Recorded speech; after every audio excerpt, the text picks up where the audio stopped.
మరి కాకపోతే నా డబ్బంతా పూడ్చిపోతే నీకు ఆపరేషన్ చేయిస్తే 100 ఏళ్ళు బ్రతుకుతావా? మహా అయితే 4 ఏళ్ళు 5 ఏళ్ళు. కానీ మేము 100 ఏళ్ళు బ్రతకాలి, అది ఈ అద్దె కొంపలో. ఇప్పటికైనా అక్కడ నేను ఇక్కడ బ్రతుకుతున్నాం. ఓ పిల్ల లేదు, పీచు లేదు, జీవితం చివరికి వచ్చింది. పిల్లల భవిష్యత్తు గురించి కనీసం ఆలోచన లేదు. ఈ మాత్రం దానికి అమ్మో మా అమ్మ, అమ్మో మా అమ్మ ఆయన వెంపర్లాడటం చిచ్చే. నేనేం చేయను. ఎన్ని అనాథ శరణాలు లేవు, వాటిలో ఎంతమంది లేరు. పో ఏదైనా చూసుకో, లేదంటే చావు. మమ్మల్ని మాత్రం చంపకు చిచ్చే.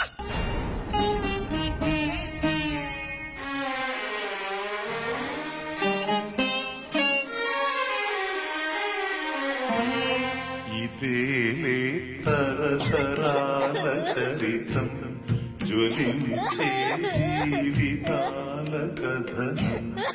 ఇదేలే తరతరాల చరితం, జ్వలించే జీవితాల కథనం. పగేమో ప్రాణమయ్యేనా, ప్రేమ లేదు. నా కూడలన్న దాంట్లో తప్పేముంది? ఇప్పుడు నేను బ్రతికి మాత్రం ఎవరిని ధరించాలి? నా బిడ్డల భవిష్యత్తు నాకు ముఖ్యం. వాళ్ళ జీవితానికి, ఆనందానికి నేను అడ్డం కాకూడదు. ఎవరి తలరాత ఎవరు రాస్తారు? దైవమున్నాడు, నడుపుతున్నాడు, నడుపుతున్నాడు. ఎవరి తలరాత ఎవరు రాస్తారు? దైవమున్నాడు, నడుపుతున్నాడు, నడుపుతున్నాడు. అమ్మా సుధా, సుధా, అమ్మ ఎక్కడా? ఎప్పుడు అమ్మ అమ్మ అమ్మ ప్రేమన్సం కాదా? అమ్మ ఎక్కడా? ఉందో ఎక్కడ చచ్చిందో నాకేం తెలిసిపోయిందో చిచ్చే. సుధా,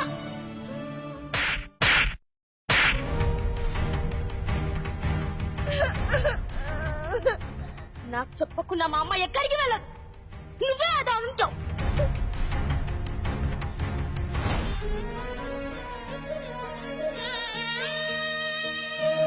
చిన్నప్పుడు నాన్న వదిలేసి వెళ్ళిపోతే నా కోసం ఊడకం చేసిందే. నా కడుపు నింపడానికి రాలెత్తిన కూలి అయ్యిందే.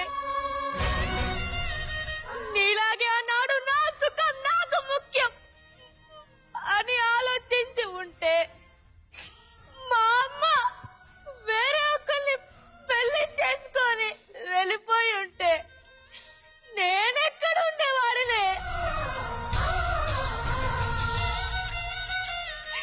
తనలాగే నన్ను పనిలో పెట్టకుండా 4 ముక్కలు చదివించబట్టే నన్ను నిన్ను పోషించుకోగలుగుతున్నానే. నా కోసం తన జీవితాన్ని త్యాగం చేసిందే మా అమ్మ. అలాంటి మా అమ్మని గెంటేశా. నువ్వు ఒక అమ్మవై ఉంటే నీకు తెలిసేదే ఒక్క అమ్మ విలువ.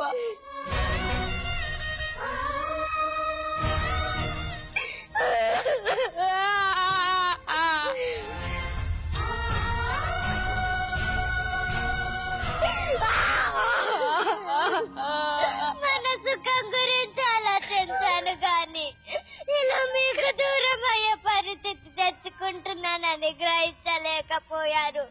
తప్పు చేశాను, నన్ను క్షమించండి. వెళ్ళి అత్తే గారిని తీసుకొద్దాం.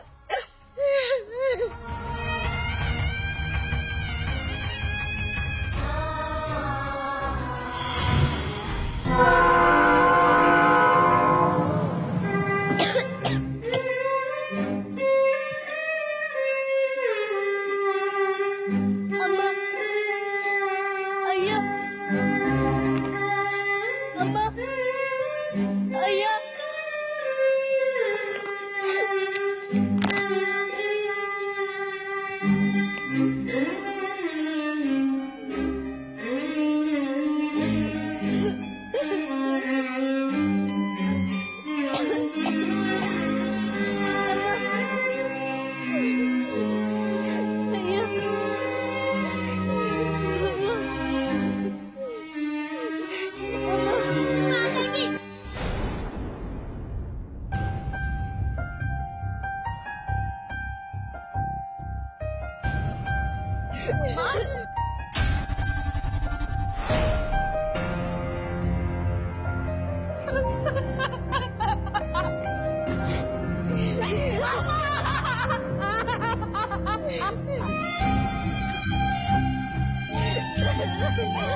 శైలజమ్మ